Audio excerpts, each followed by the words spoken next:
Assalamualaikum warahmatullahi wabarakatuh. Alhamdulillahirabbil alamin wa bihi nasta'in wa ala umuri dunya waddin wa ala alihi wa sahbihi azma'in. Rabbi shrahli sadri wa yassirli amri wahlul 'uqdatam min lisani yafqahu qawli. Asyhadu an la ilaha illallah wa asyhadu anna Muhammadan abduhu wa rasuluh, amma ba'd. Pertama-tama marilah kita panjatkan puja dan puji syukur kita kepada Allah Subhanahu wa taala, yang mana pada kesempatan pagi hari ini alhamdulillah kita masih diberikan kesehatan, ya, diberikan umur yang panjang sehingga kita bisa bertemu dengan bulan Ramadan, ya. Tak lupa sholawat serta salam mudah-mudahan tetap terlimpahkan kepada junjungan kita Nabi besar Muhammad SAW, kepada para keluarganya, para sahabatnya, tabi'in, dan kita sebagai pengikutnya insya Allah sampai akhir zaman, amin.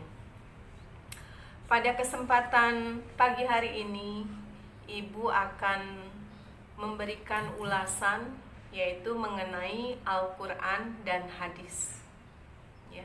Mungkin di antara kalian, ya, telah tahu, ya, apa itu Al-Quran, karena Al-Quran ini sebagai pedoman bagi umat Islam, ya. Di sini Al-Quran dan hadis adalah sumber hukum bagi umat Islam sebagai pedoman hidupnya untuk meraih kebahagiaan fi dunya wal akhirah. Mudah-mudahan kita sebagai umat Islam yang berpegang teguh kepada Al-Quran dan hadis atau sunnah Nabi, insya Allah akan mendapatkan kebahagiaan di dunia dan di akhirat, amin. Sumber hukum Islam adalah suatu undang-undang, peraturan atau keputusan dan ketentuan yang dijadikan dasar acuan atau pedoman untuk mengatur kehidupan manusia, baik secara individu maupun sosial. Nah, mungkin ya di sini Ibu akan menjelaskan apa arti Al-Quran. Ya, Al-Quran adalah kitab suci yang diturunkan oleh Allah Subhanahu wa taala kepada Nabi Muhammad SAW, ya, yang tertulis di dalam mushaf, ya, melalui malaikat Jibril secara mutawatir atau berangsur-angsur dan dipandang ibadah bagi yang membacanya, ya. Al-Quran merupakan satu-satunya kitab yang dijamin kemurnian dan keasliannya sampai akhir zaman, ya. Di dalam Al-Quran, yaitu Allah berfirman, ya, dalam surat Al-Hijr, ya, surat yang ke-15 ayat 9, A'udzubillahi minasyaitonirrajim. Bismillahirrahmanirrahim. Inna nahnu nazzalna dzikra wa inna lahu lahafizun. Sesungguhnya kamilah yang menurunkan Al-Quran dan pasti kami pula yang memeliharanya. Insya Allah, ya, Allah selalu memelihara Al-Quran karena sudah terbukti, ya, bahwasanya ini firman Allah, bukan buatan manusia ataupun buatan nabi. Yang kedua terdapat di dalam surat Al-Baqarah ayat 2. Bismillahirrahmanirrahim. Zalikal kitabu la raiba fi hudal lil muttaqin. Kitab Al-Quran ini tidak ada keraguan di dalamnya, petunjuk bagi mereka yang bertakwa. Jadi kita sebagai umat Islam, ya, mudah-mudahan kita juga termasuk orang-orang yang bertakwa kepada Allah Subhanahu wa ta'ala. arti dari takwa tersebut apa? Menjalankan perintah Allah dan menjauhi larangannya. Ya, seperti sekarang ini kita lagi menjalankan perintah Allah, yaitu melakukan puasa Ramadan selama sebulan penuh. Insya Allah kita diberikan kekuatan, keteguhan iman, diberikan kesabaran, ya, karena dengan puasa ini ya diharapkan kita bisa mendisiplinkan diri, kita lebih sabar ya dalam hal waktu ataupun dalam hal apapun. Insya Allah akan diberikan kesabaran yang akhirnya insya Allah kita menjadi muttaqin, ya, orang yang bertakwa. Yang kedua, ya, kita akan mengetahui yaitu arti dari hadis, ya, ataupun sunnah. Hadis adalah segala tingkah laku Nabi Muhammad SAW, baik berupa ucapan, perbuatan maupun ketetapannya. Ya. Nah, di sini mungkin ya hadis Nabi itu atau yang disebut dengan sunnah, ada sunnah qauliyah, ya, berupa ucapan-ucapan Nabi, sunnah fi'liyah, yaitu perbuatan-perbuatan Nabi, dan takririyah atau ketetapan Nabi. Ya.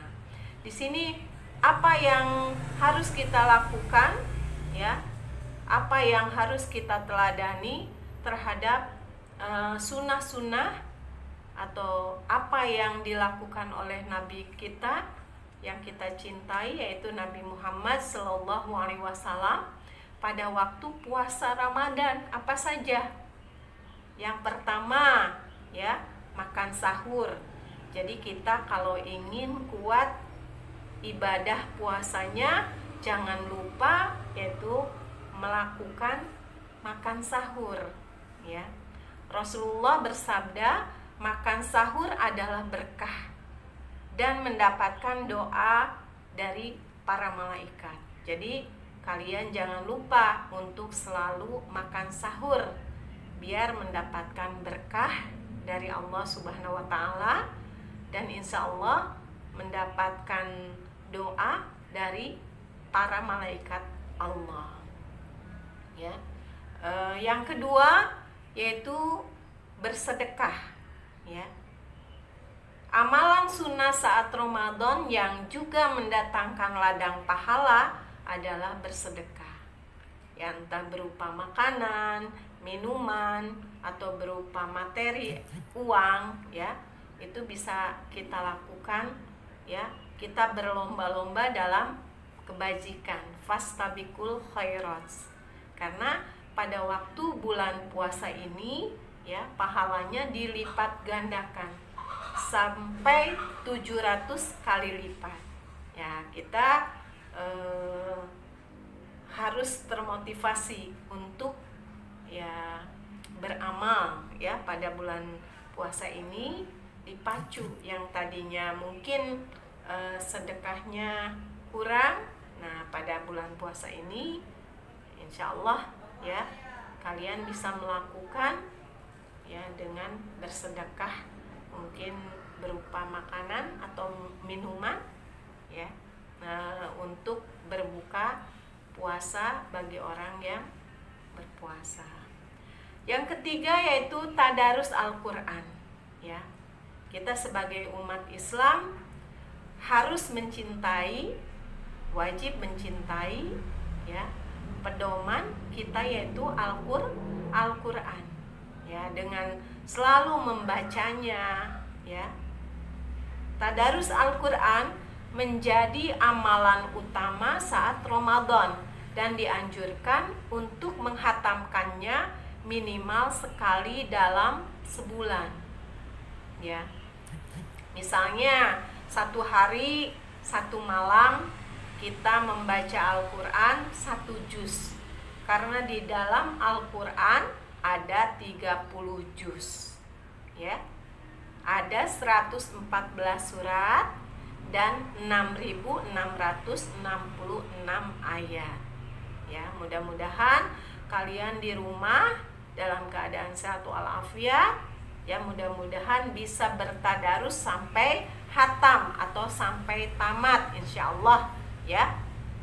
Kalau kalian misalnya yang sudah lancar membaca Al-Quran, ketika menghatamkan Al-Quran dalam 1 juz sehari semalam, ataupun misalnya habis maghrib kalian bisa menghatamkan 1 juz, ya, itu paling 1 jam dari sejak habis maghrib sampai isya insyaallah. Kalau yang sudah lancar membaca Al-Qurannya itu dalam 1 jam bisa selesai, ya. Dan di sini turunnya Al-Quran ke dunia pada malam Lailatul Qadar atau malam kemuliaan, ya, di bulan Ramadan hari ke-17. Dan peristiwa inilah yang dikenal sebagai Nuzulul Quran atau hari diturunkannya Al-Quran. Yang keempat adalah memberi makan orang yang berpuasa, ya. Jadi kalau kita memberi makan orang yang berpuasa, insya Allah pahalanya sangat besar sekali, ya. Dan pahala itu tidak akan mengurangi, ya, pahala orang yang berpuasa.